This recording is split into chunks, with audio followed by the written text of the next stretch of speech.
नल सरोवर पक्षी अभयारण्य और कच्छ का रण में संरक्षण प्रयास जारी है। गुजरात सरकार और वन विभाग द्वारा इन पक्षियों के आवास स्थलों की सुरक्षा के लिए जागरूकता अभियान चलाए जा रहे हैं। पर्यावरण संरक्षण संगठन भी इनकी सुरक्षा में सक्रिय हैं। नल सरोवर पक्षी अभयारण्य को अंतर्राष्ट्रीय रामसर साइट का दर्जा दिया गया है। स्थानीय समुदाय को जागरूक किया जा रहा है। पर्यटन को नियंत्रित करने के लिए प्रयास किए जा रहे हैं। राजहंस सौंदर्य, शांति और सद्भाव का प्रतीक है। ये पारिस्थितिक संतुलन बनाए रखने में महत्वपूर्ण भूमिका निभाता है। गुजरात के पर्यटन में इसका महत्वपूर्ण योगदान है, क्योंकि नल सरोवर और कच्छ में इसे देखने के लिए बड़ी संख्या में पर्यटक आते हैं। राजहंस भारतीय संस्कृति, धर्म और पौराणिक कथाओं में महत्वपूर्ण स्थान रखता है।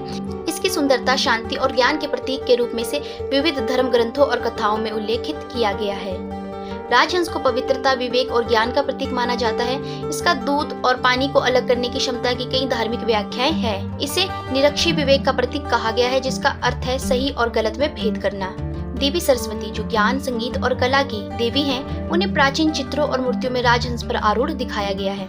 ये इस बात का प्रतीक है कि ज्ञान और विवेक की राह पवित्रता से गुजरती है। यजुर्वेद और सामवेद में हंस पक्षी का उल्लेख होता है। इसे सूर्य पक्षी के रूप में संबोधित किया गया है, क्योंकि ये दूर दूर तक प्रवास करता है।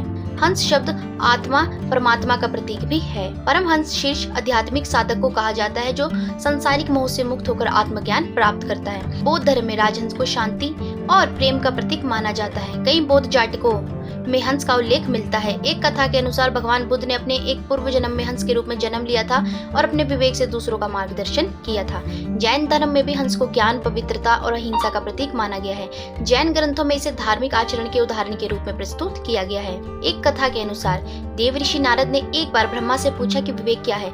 ब्रह्मा ने उन्हें एक राजहंस का उदाहरण दिया, जो पानी और दूध को अलग कर सकता है। ये कथा इस बात को दर्शाती है कि विवेक का अर्थ सही और गलत का भेद करना है। पुराणों